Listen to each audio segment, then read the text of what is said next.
sengketa hasil pemilu itu seberapa cocok dan seberapa nanti itu bisa berjalan begitu Mas Adi dalam perspektif politik?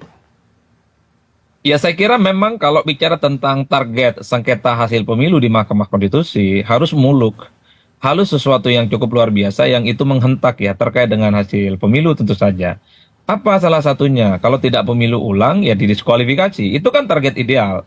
Kalau kemudian gugatan hasil ke Mahkamah Konstitusi itu hanya sebatas misalnya mengulang sejumlah TPS yang dinilai ada potensi kecurangan, ya tujuan untuk menggugat ini di MK tidak ada gunanya.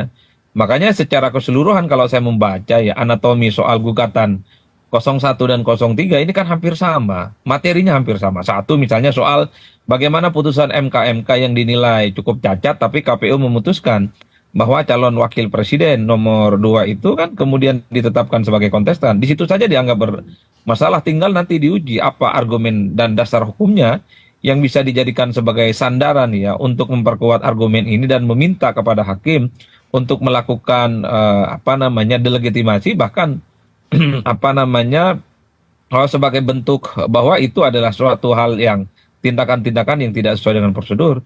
Misalnya juga soal adanya politisasi bansos yang dinilai ini dilakukan secara sistematis dan menguntungkan salah satu paslon. Ini kan perlu diuji. Artinya apa? Kalau mengacu kepada materi yang disampaikan dari 1 dan 3, ini sebenarnya common sense, sudah dipahami oleh semua orang.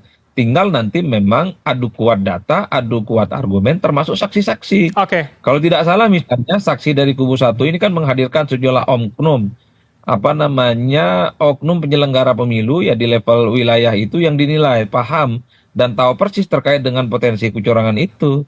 Ini yang saya kira memang sedang ditunggu betul oleh publik supaya dugaan-dugaan kecurangan mulai dari pra pemilu prosesnya sampai akhir itu bisa diungkapkan sehingga diungkap begitu tuntas. Karena bagi saya secara umum yang melihat dari jauh soal di Mahkamah Konstitusi ini bukan hanya soal seberapa kuat dan siapa yang paling menang dalam kontestasi ini, tapi bicara tentang kualitas, hal-hal yang sifatnya substantif dan kualitatif perlu diuji nantinya di Mahkamah Konstitusi supaya kita itu punya presiden dan wakil presiden, anggota dewan yang terpilih adalah mereka yang legitimate, dipilih langsung oleh rakyat, bukan melalui proses-proses kecurangan. Karena kita khawatir, takut bahwa presiden terpilih, anggota dewan terpilih adalah mereka yang selalu akan diolok-olok sebagai produk pemilu yang misalnya tidak demokratis. Artinya kemudian taruhannya adalah soal marwah begitu ya hasilnya. Tapi kalau kemudian dengan logika pra pencoblosan itu masih masukkah kategori sengketa hasil pemilu begitu Mas Adi yang ingin saya tekankan?